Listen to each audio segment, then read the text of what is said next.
Guys, gagawa tayo ngayon ng lumpia Shanghai. Meron tayo ditong half kilo giniling, meron tayong sibuyas, bawang, may bell pepper, may kenchay, and carrots po. So, hinati ko lang kasi po ang laki ng carrots.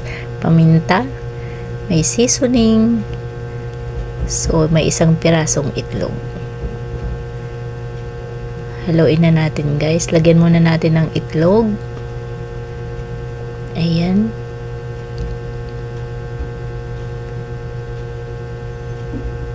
Paminta. Mas maraming paminta po at bawang mas masarap.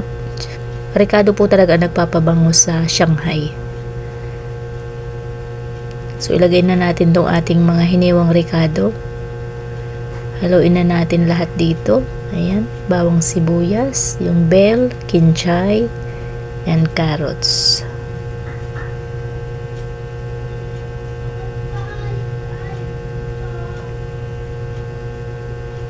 Dagdagan natin ng seasoning.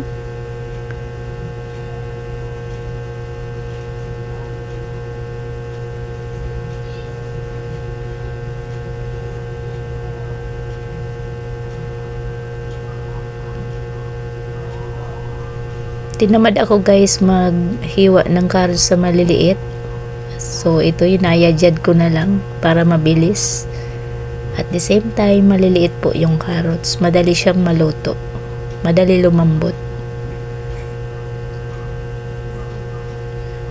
Di ko siya inubos dahil ang laki ng carrots tapos konti lang naman po yung aking ground pork. Half kilo lang siya.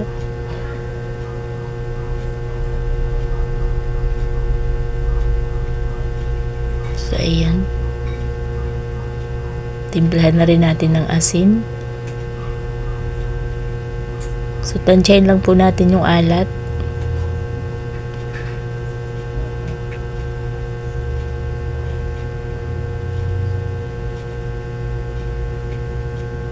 Ayan, haluin natin ng gusto.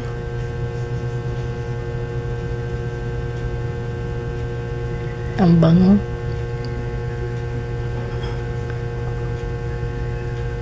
So, ito po ay mamaya ko pababalutin. Atin po munang ibababad ng konti sa ricado para po mabango siya. Para pag prinito natin, mabango.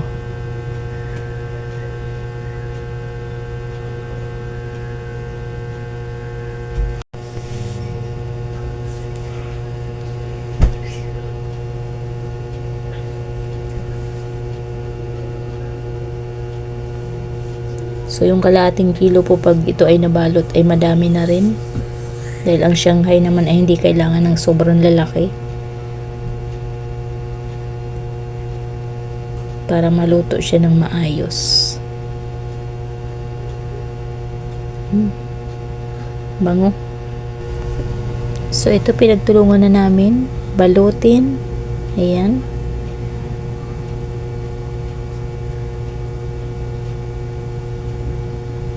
Dahil hapon na. Matagal kasi magbalot ng Shanghai guys dahil maliliit siya. So mahaba yung aming pagkabalot. So puputulin na lang namin to pagkatapos i-fried.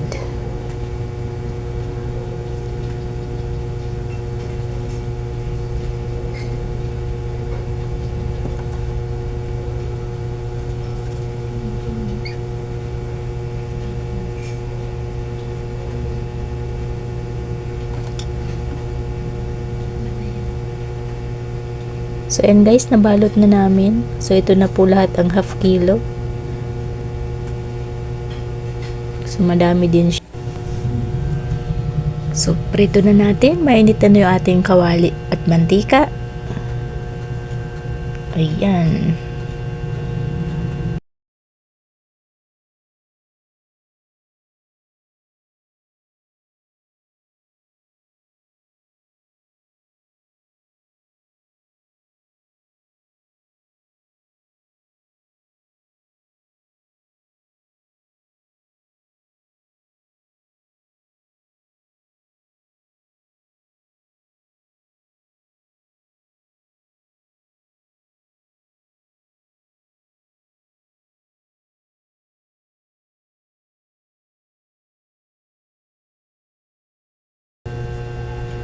Ayan, luto na yung ating unang batch.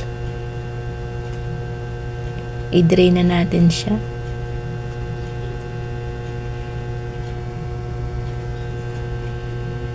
Ang bango.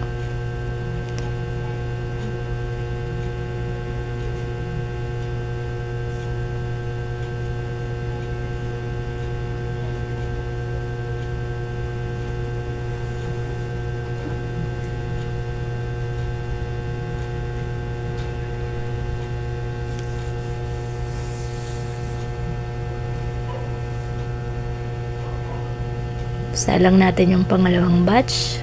So medyo madami-dami din po yung half kilong giniling pag ginawang Shanghai. Mga 4 na salang siguro.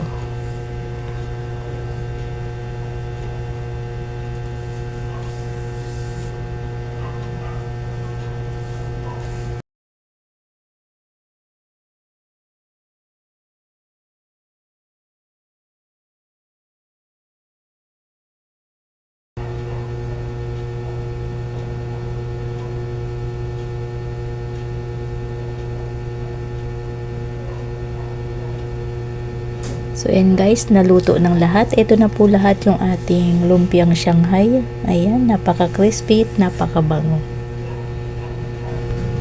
So hanggang dito na lang po ulit. Maraming salamat. God bless us all. Bye bye po.